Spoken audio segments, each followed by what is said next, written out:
The iPhone Air. Man, is this device misunderstood. I think a lot of people just milked this device because it was the new one on the block, right? They made sure to highlight all the things like, oh, this is the thinnest iPhone and this and that. And then came the sad news of the battery life and this and that. It's all bogus. You don't need to listen to any of that because I have not only one, but I have two of them, one for my business line and one for my personal line, simply because this is a wonderful device. A lot of people misunderstood this as if it was like a pair of hiking boots. It's not designed to be hiking boots. It's not designed to for any kind of endurance or any kind of like specific tasks. This is more like your everyday sneaker, something that you're going to put on and it's going to give you a comfortable experience every single day. And at the same time, it has enough features. It has a great single camera that is more than sufficient for everything I do. I don't need to be a photographer. I just need something that's going to capture good memories for me, and I can look back on those at any given moment and be happy with the quality of the photo. At the same time, if you want a game, yeah, this isn't designed for gamers to sit there and endlessly play games hours on end. But if you're like me and you play 30 to 40 minutes of Call of Duty Mobile, Clash Royale here and there throughout the day, it's going to do perfectly fine. If you want to make phone calls, this is going to be a great device for that. We often forget that in this world of smartphones. But most awesome thing about this device is just the feel in the hand, the design. That's what really makes it a special device for me. And honestly, if I look at this device, there hasn't been a single iPhone that I have loved more than this iPhone. It feels great to have a refreshing take on a phone. You know what I mean? Like, I don't know. Maybe you won't resonate with the feelings I have for this device, but being someone that has enjoyed devices like the iPhone 13 mini, 12 mini, iPhone 16e, I like a minimal design phone. And this device does that all while giving me a larger canvas to work with in terms of just like being able to enjoy content. Sure, I think the one thing that you might have trouble with, and this is going to vary person to person, personally for me, it's not a problem, the single mono speaker. But for me, it doesn't matter whether I do FaceTime calls, whether I've been on speakerphone, whether I've watched YouTube videos. It's been totally fine for me. It's been a great experience. And what's funny is that a lot of people look at this device and say that, oh, it's lacking this and it's lacking that, right? But don't we do that with every device? For example, if you went out and bought the Pro Max, aren't you putting up with its heavier weight? Aren't you putting up with its heavier, like, or not heavier, but bigger size in the hand? That is something that you're compromising. Why? Because you probably value a larger screen or more battery life. You always have to like pick your poison in a way with one of the devices. If you go for something like a 13 mini, well, you've got a small, comfortable form factor, but battery life is something that you have to put up with. So, with every single device that we choose, there's some kind of sacrifice. No one device is perfect except for the device that's perfect for you.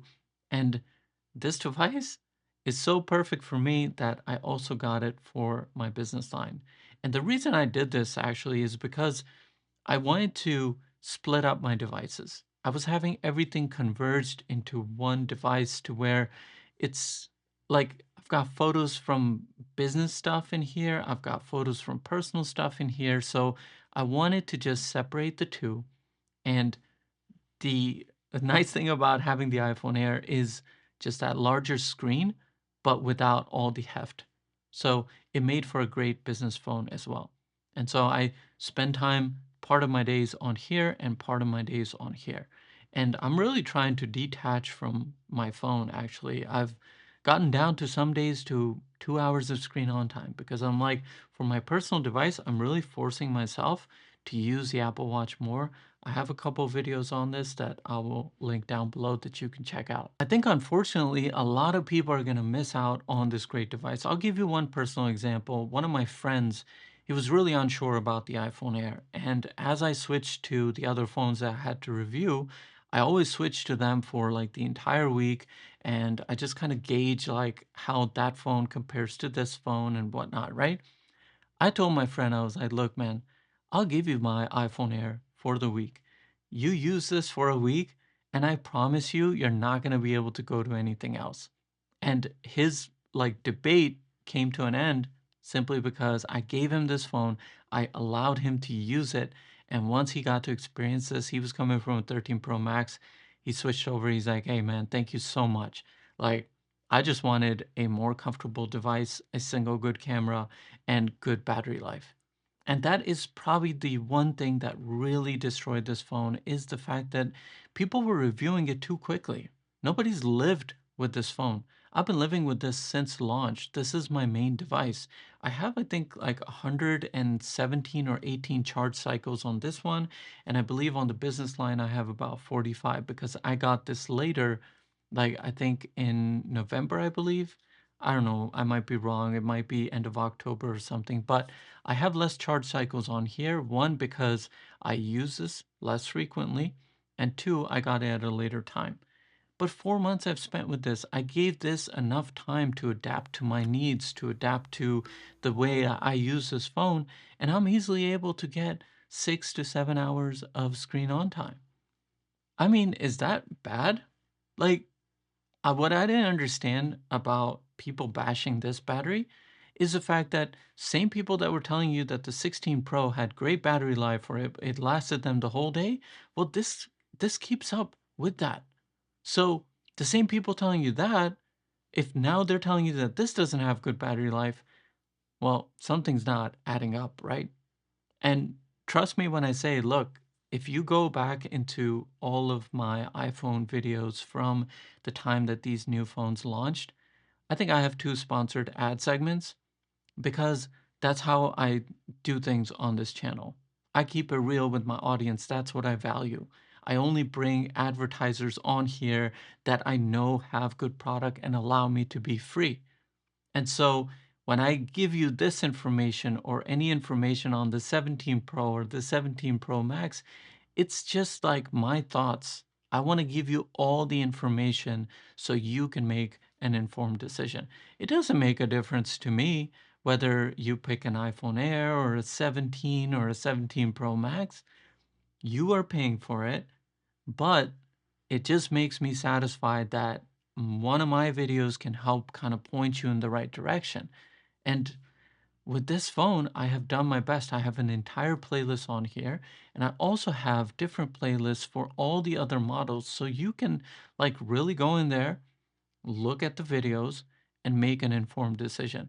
But please take a good hard look at the iPhone Air. If you value a comfortable experience, you're gonna have a great one right here with the iPhone Air. I don't want to keep things technical because that gets too boring. Every review on YouTube is a technical spec sheet read off.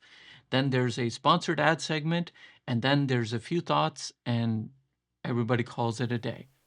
People didn't spend enough time with this device, and I promise you, if you spend enough time, you will be back here like a lot of other people, and you will comment on my video and you will tell me, hey Q, thank you so much for opening up my eyes on the iPhone Air. Because there's very few reviews that are actually good about this device. Those people actually spent time with this device and gave it the actual like attention it deserves. So if you have any questions, any concerns about the iPhone Air, please ask me. If you don't want to ask me in the comments, email me.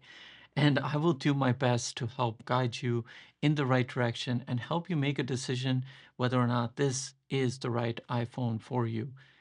This, by far, is one of the best iPhones ever made. Hands down, no questions asked. It's not trying to be this or that. It's just doing everything in a very comfortable and very experience orientated manner. That's the best way I can describe it.